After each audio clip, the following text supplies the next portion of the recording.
I'm pretty sure I've been anxious my entire life.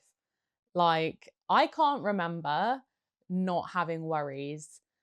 Even as a child, I would worry about the most obscene things that no child should ever have to think about or worry about. But I was just always a worrier.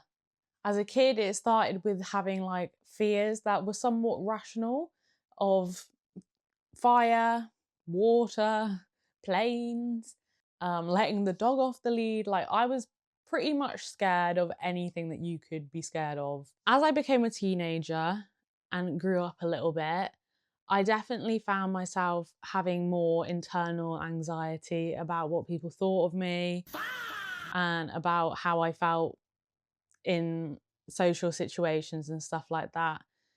And rather than it being like something physical that scared me, it became something a lot more mental. Throughout the years, I have found myself kind of at a precipice where I've had to fight my demons to be able to get anything done genuinely. And I thought I would put this video together as another episode of my podcast, trying to give you guys some education, if you will, things I've researched and things that help me with my anxiety. Since I've been in my 20s, it's been a bit of a rocky road. It's definitely been up and down, but definitely to the later half of my 20s, I'm now 27, I've really eradicated anything that could make me feel anxious. So I no longer drink or smoke or do any of those things that once I would have done quite absent-mindedly. But now I'm so aware of how I feel internally that I don't even want to risk any negative feelings just for a short-lived high. I obviously really prioritize my health now. I go to the gym and I try and eat as healthy as possible and not be too impulsive. It doesn't always go to plan, but I've been pretty consistent with the gym for the past 6 months, going multiple times a week. I find, like, as much as people say about the gym, and if you don't go to the gym, you hear a lot of people go, oh, it's so good for your mental health. I hate to be one of those people, but it really has helped me. Day by day, I do believe that I get a little bit better at handling my symptoms and coexisting with my brain. And I guess that's all we can hope to do. The symptoms of my anxiety are very much internal. I definitely fight myself in my head thinking of the worst outcomes, what things mean, what people think, what will end up being, what does the future hold, and then coupled with, physical symptoms, I definitely do believe are going to kill me right there and then. Like, I have a big fear of sepsis. I obviously used to have a heart condition as a child and as a young person. So anytime that I do get a bit anxious and my heart has palpitations, I genuinely believe that my heart condition's come back, that something's wrong with it, there's a new heart condition. And all of those things are really unhelpful when I'm in like that panic state of mind. So I've done the dirty work for us here, and I thought I would put a really palatable, easy to understand video together about CBT therapy and what that really means. So don't click away just at the sound of that word. I think it's a really interesting approach to have a look at the science behind what your brain and your body are doing in response to thoughts. It definitely helps me along the way of sort of conceptualizing why I'm being an utter freak and takes a bit of the weight off. I usually blame myself and feel that I'm self-sabotaging situations by being worried about my anxiety. But I think the best way to sort of approach it is to look at it and see what the cause, how it's happened, where it's come from, sort of thing. So buckle in and let's learn a little lesson. I do have some notes here, so I hope that's okay with you.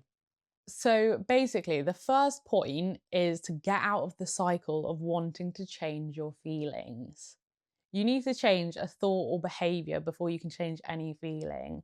So if you think, oh, I really don't want to have anxiety anymore, that's putting more weight and pressure on the feeling than trying to get to the cause of the thought or behavior.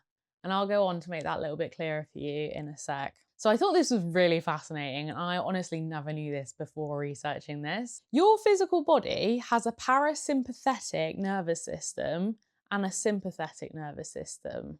In modern society, we have underdeveloped parasympathetic nervous systems. So what the hell does that actually mean? Sympathetic, it controls your instinct to eat, sleep, motivation. It's very much a built-in body clock, built-in instinct, okay? The parasympathetic calms you down to be able to sleep, shows you you're safe. And apparently these days, because this is sort of an ancient human nervous system that we've got going on, you know, we needed these nervous systems more when we're out there hunting and gathering and fighting lions. But nowadays, me and you most likely have an iPhone and have a roof over our heads. And more often than not, the risk to life is very little. So we're going to talk a little bit about what the anxiety cycles are and how we can battle those cycles and level our brains, especially when we're feeling super overstimulated and overwhelmed, to bring us back down to earth and connect with that parasympathetic nervous system. Now, don't tune out. I know it sounds a bit like jargon, but I've tried to simplify this in a nice, palatable way. And I know I might not be completely right in everything because I'm using a lot of filler words and somewhat blanket statementing.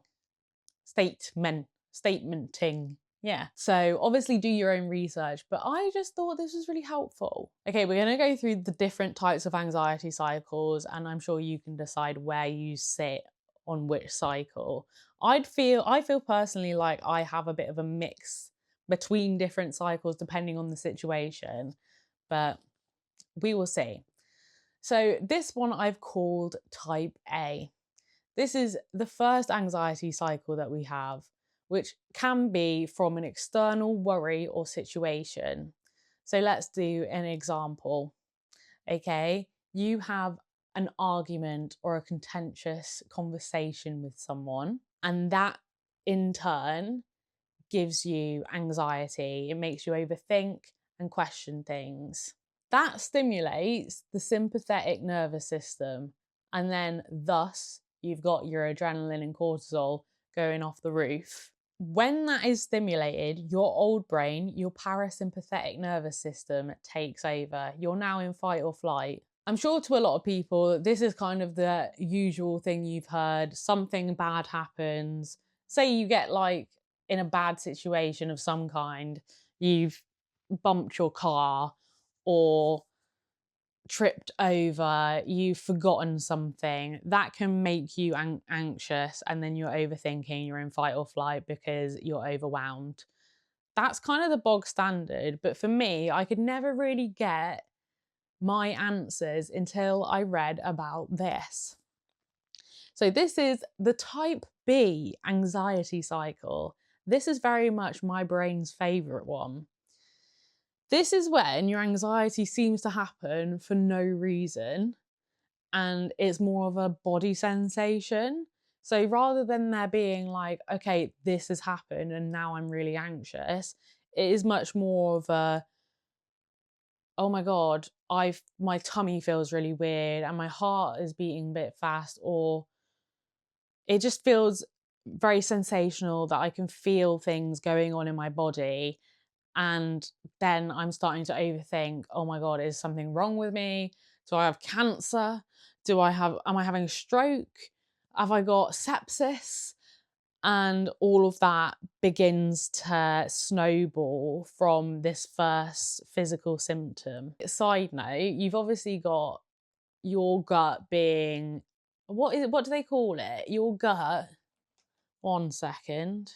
Okay, your gut, I thought it was this. Your gut is called the second brain because the enteric nervous system, over 100 million nerve cells lining the digestive tract, communicates constantly with your brain in your head. This system controls digestion independently of links emotional, physical, and mental via the gut brain axis. So I find that really hard. And as I've got older, I've definitely struggled more with the connection between my tummy and my head being so strong that it can prevent me from doing things. So it's good to keep that in mind, that they do connect and you're not just going insane as to why it makes you feel a bit anxious, or why when you feel anxious, you might feel like you're just going to poop yourself. But that is besides the point. We're still going through the cycle. Okay, so when you have a feeling in your body, right? Say I have a fast heartbeat, for me, is probably the worst one that I can have. My brain decides there's a thought, so something bad's going to happen, I'm going to die. Basically, for me, obviously, I'm going to have another heart thing, which is kind of my worst fear. That confirms that feeling in my head, in all of our heads when we do that, that feeling that holds weight, you know? And so that cycle of the first initial feeling, which might be completely harmless, and some people might not even recognize it as a problem, you giving it any weight or a voice to speak, you're going to just flip back and forth, once again worsening the symptom and then worsening the thought until you are just spiraling in a panic. So for me, I want to take the time to understand where and what the cycle means to me. Does it start with the physical feeling, or does it start with a worry? And where can I intervene to actually stop this at the source? Okay, so some words of affirmation. No matter where it starts, and I'm sure you've heard this lots of times before, thoughts are just thoughts. Anxious and intrusive thoughts hold absolutely no weight. I feel as a person, I'm much more inclined to listen to every little thing my brain may put out and take it very seriously. And it's something I'm actively working on to better. So it is just really reminding myself personally that I'm not my thoughts. They are just passing by. They're going to come and go. They come and go for everyone. It's just us in the anxious scope might take them a little bit more seriously than others. Another great piece of advice that a lot of people, of course, talk about is the observer mind, sort of seeing yourself in this third person perspective. For me, this kind of means looking at things scientifically, having a look at the processes of the brain, the nervous system, the body, and why we ever had anxiety in the first place. We wouldn't have been able to evolve this long if we didn't have anxiety and it not have a use. So it's kind of fascinating to see where it started and why we needed it, and get to the conclusion now of why I've still got it, even though everything could seemingly be fine. And that in turn gives me distance from my thoughts. I think that is so healthy, and it's so good for me to be able to look from an outside perspective of why and what is going on. So in CBT, this is called cognitive diffusion. And it's just being able to say, I'm having this thought, or I'm having this thought that I might die of this disease.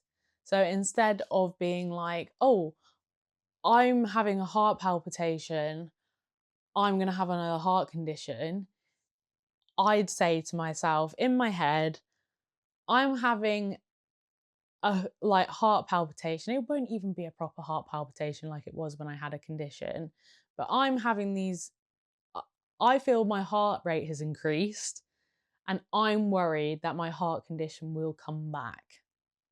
And it's just being able to say, I know why that scares me, and being able to look at it from an outside point of view. So after the little bit of research, obviously, that I have done about all of this, the ways to bring the parasympathetic nervous system back to the front and give it a voice again are few and far between. I haven't seen too much about it, but I think it's just about doing these little exercises to understand it and give it a voice where it is needed. So these are a few pointers if you needed them. The whole think of something nice, think of somewhere nice thing, I'm sure we've all heard it. And to me, I've always brushed that off, to be honest. Like, you go, oh, think of your favourite holiday. I'm like, I literally can't. But then I think for me, it's kind of a bit more specific. So I'm going to think of swinging on my egg chair in the garden in summertime. So it's like a summer's day, and I'm like all wrapped up in a little ball, having a swing and reading a book and kind of falling asleep in the book. I do that a lot. And that is sort of my favourite, most relaxed time, is when I'm swinging. Don't take that out of context. Or, you know, when I am on a lilo in a pool. I absolutely love that. I just love being warm and just having no expectations of me. And I think I find that really hard to give that example because it does kind of take me away. But apparently, that whole thing is you connecting with your parasympathetic nervous system. So giving yourself an idea and a memory or a moment that felt peaceful to you in some way, and then trying to gather, like, okay, what senses, what could you see, smell, hear, what time of day was it, and sort of delve more into that thought than the current overwhelming, overstimulating thought that you're having. Apparently that really helps because your brain is so much stronger than you understand, and you need to give it that space even if it sounds or feels silly, which to me, honestly, a lot of the time it has felt silly. It's like, go for a walk, meditate, blah blah blah blah blah blah.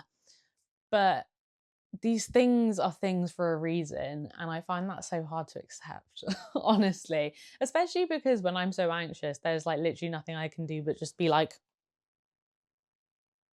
So I do understand that, like, I'm preaching this, but I don't necessarily believe I can do it. So I understand it's a nice idea, but is there really a possibility of me doing that? I'm going to try my hardest.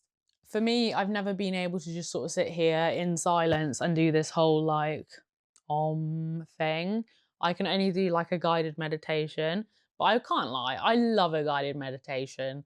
It is so exciting to sit there and do this whole thing, focusing on what this person's saying and doing the little tricks they're going through.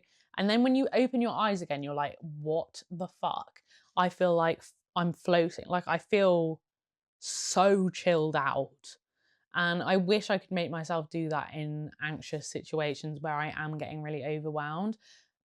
But I think in making this video, I'm going to push myself to be better and as proactive with it as I can, and not just let myself fall down the same rabbit hole again and again and again, because then it will never improve. The last one is a lovely little idea I got from this therapist on YouTube.